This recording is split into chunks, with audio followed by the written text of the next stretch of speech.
എനിക്ക് ഒരാള് കുറച്ച് കോഴ്സസ്, ട്രെൻഡിങ് ആയിട്ടുള്ള കോഴ്സസ് ഷെയർ ചെയ്ത് തന്നിട്ട് പറഞ്ഞു ഇതിന്ന് പറഞ്ഞാൽ സെലക്ട് ചെയ്ത് തരാം.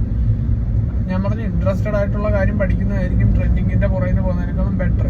പക്ഷെ നിങ്ങൾ എപ്പോഴും നോക്കേണ്ടത് ഇതിൽ നിന്ന് രക്ഷപ്പെടാൻ ഒരു കാര്യമുണ്ട്. അതായത് ഈ ട്രെൻഡിന്റെ പുറകിന് പോകുന്നതിന് പകരം നമ്മൾ ഒരു കോഴ്സ് ചൂസ് ചെയ്യുമ്പോൾ ഒരു മാർക്കറ്റ് സ്റ്റഡി നടത്തുക. ഒരു പ്രോഡക്റ്റ് ലോഞ്ച് ചെയ്യുമ്പോൾ നടത്തുന്ന രീതിയിൽ തന്നെ നിങ്ങൾക്ക് ഒരു മാർക്കറ്റ് സ്റ്റഡി നടത്തി കഴിഞ്ഞാൽ കൂടുതൽ കാര്യങ്ങൾ മനസ്സിലാവും.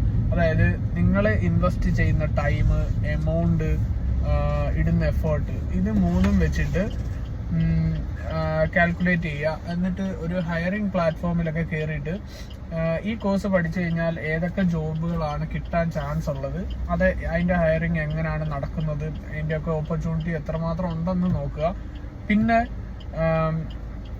ഒരു 2 years ഓഫ് എക്സ്പീരിയൻസ് ഈ ഒരു കരിയറിൽ കിട്ടിക്കഴിഞ്ഞാൽ എവിടെയൊക്കെ ഓപ്പർച്യൂണിറ്റി കിട്ടും, ഏതൊക്കെ സ്ഥലങ്ങളിൽ ഏതൊക്കെ പാക്കേജസിലായിരിക്കും ജോബ് അവൈലബിൾ ആയിരിക്കുക എന്നതൊക്കെ നോക്കിക്കഴിഞ്ഞാൽ നിങ്ങൾക്ക് ഈസി ആയിട്ടൊരു ബെസ്റ്റ് കരിയർ ചൂസ് ചെയ്യാൻ പറ്റും. ഒന്ന് ട്രൈ